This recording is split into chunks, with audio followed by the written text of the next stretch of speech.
আমরা ভাই বিরিয়ানির প্যাকেট দিতে পারবো না, আমাদের অত বাজেট নেই, তুলা তোলার টাকাও নেই। আমরা ভালোবেসে একটু চা খাওয়াতে পারবো, তবে চা খাইয়ে ভোট চাইবো না। আর আর আমাদের কাছে কি হলো, আর চা খাইয়ে বাইকের 100 টাকা তেল দিয়ে 500 টাকা রোজ দিয়েও আমি ভিড় করবো না।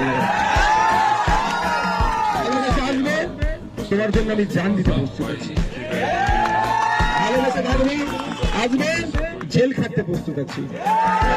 আপনাদের হয়ে কথা বলি, আপনাদের হয়ে লড়াই করি, বাংলার মানুষের জন্য, কৃষকদের জন্য, ছাত্রদের জন্য, যুবর জন্য, পুলিশের জন্য, সিভিক ভলেন্টিয়ার জন্য, সরকারি কর্মচারীদের ডিএর জন্য লড়াই করছি।